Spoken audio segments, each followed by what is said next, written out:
Hello everyone, today we will do the exercise of chapter 12, 3 questions.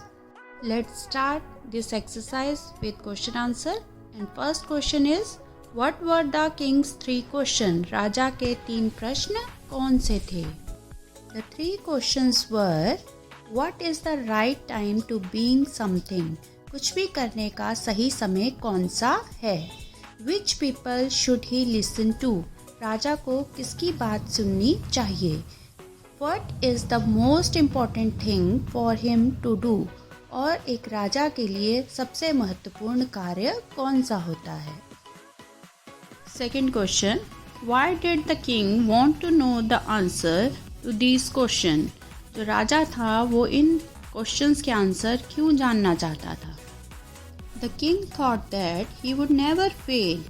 राजा ने सोचा वो कभी भी कोई गलती नहीं करेगा if he knew these 3 questions. अगर उसे ये 3 क्वेश्चंस के आंसर पता चल जाएंगे तो वो कभी भी कोई गलती नहीं करेगा. Question C, Did the wise man win the reward? If not, why? क्या बुद्धिमान व्यक्ति ने रिवॉर्ड जीता और नहीं जीता तो क्यों नहीं जीता? None of the wise men win the reward. किसी भी बुद्धिमान व्यक्ति ने अवार्ड नहीं जीता because the king was not satisfied with any of their answer. क्योंकि राजा जो था वो किसी के भी आंसर से खुश नहीं था. Question D, How did the king help the hermit? राजा ने hermit यानी कि सन्यासी की सहायता किस तरीके से की? The answer is the king took the spade from the hermit and started digging the ground. राजा ने हर्मिट से यानी कि सन्यासी से स्पेड को लिया और ज़मीन खोदनी शुरू की. Next question, who wounded the beard man? दाढ़ी वाले आदमी को किसने चोट पहुंचाई? Answer is the king's bodyguards had wounded the beard man. राजा के जो बॉडीगार्ड थे उन्होंने दाढ़ी वाले आदमी को घायल किया. Question F, Who was the beard man? दाढ़ी वाला आदमी कौन था? How did the king and the hermit help the wounded man? और राजा और उस सन्यासी ने उस दाढ़ी वाले आदमी की मदद कैसे की? The beard man was a king's enemy. जो beard man था वो राजा का एक शत्रु था. Who had wanted to kill him? जो उसे मारना चाहता था. The king dressed and redressed his wounds. राजा ने बार बार उसके घावों पे पट्टी की.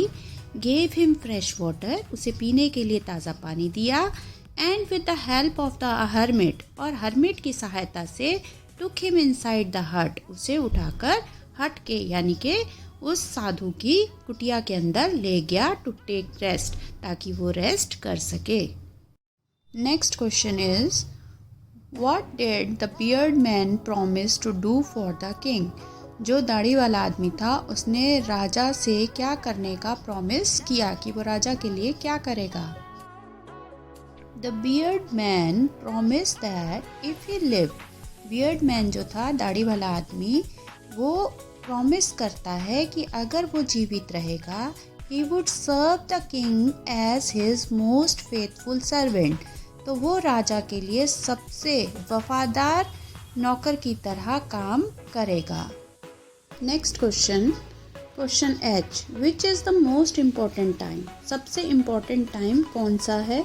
द मोस्ट इम्पॉर्टेंट पर्सन, सबसे मोस्ट इम्पॉर्टेंट पर्सन कौन सा है?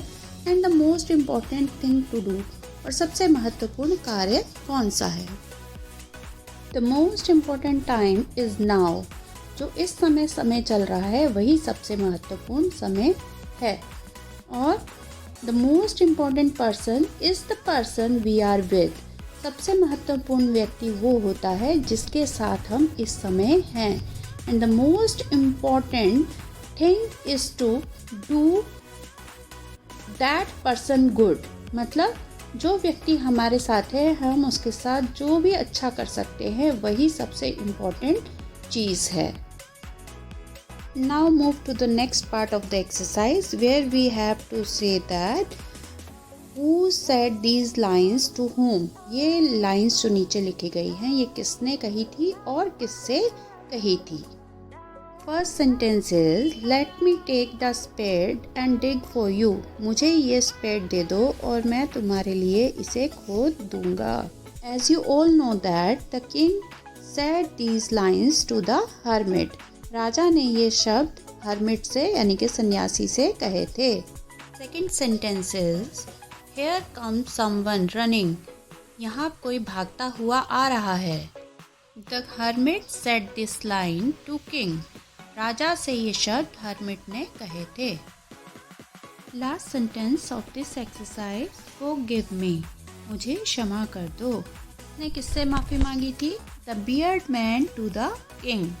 जो दाढ़ी वाला आदमी था उसने राजा से माफ़ी मांगी थी। Let's move to the last part of this exercise where we have to fill in the blanks with opposite word. Bracket में आपको कुछ शब्द दिए गए हैं, आपको ब्लैंक्स में उनके अपोजिट वर्ड यानी कि उल्टे शब्द लिखने हैं। First sentence I am not an dash of yours. मैं आपका क्या नहीं हूँ। आपको फ्रेंड का उल्टा शब्द लिखना है। फ्रेंड का उल्टा होता है एनिमी, तो मैं आपका शत्रु नहीं हूँ। Second sentence the old women was to dash to walk. Strong का उल्टा शब्द यहाँ लिखना है। स्ट्रॉन्ग का उल्टा होता है वीक, यानी कि औरत बहुत ही वीक है, वो चल नहीं सकती। Third sentence he is very faithful dash of mind. अब यहाँ हमें मास्टर का अपोजिट लिखना है, तो मास्टर का अपोजिट क्या होता है? Servant. He is a very faithful servant of mind. वो मेरा सबसे वफादार नौकर है। Fourth sentence I have warned him for the dash time. यहाँ आपको फर्स्ट का अपोजिट लिखना है और फर्स्ट का अपोजिट होता है last. I have warned him for the last time. मैंने उसे आखिरी बार चेतावनी दी। Fifth sentence you should dash these rules of grammar. तुम्हें ग्रामर के इन नियमों को क्या करना चाहिए? फॉरगेट का उल्टा होता है रिमेंबर, मतलब याद रखना चाहिए। This is the last statement of our today. They are going to dash him for his bravery. वो उसको उसकी बहादुरी के लिए क्या करने वाले हैं? तो पनिशमेंट का उल्टा क्या होता है? रिवॉर्ड। तो उसको रिवॉर्ड मिलने वाला है। That's all for today children. अगर आपको ये वीडियो समझ आ गया है तो इसे लाइक कर दीजिए और अगर नए हैं तो चैनल को सब्सक्राइब कर लीजिए।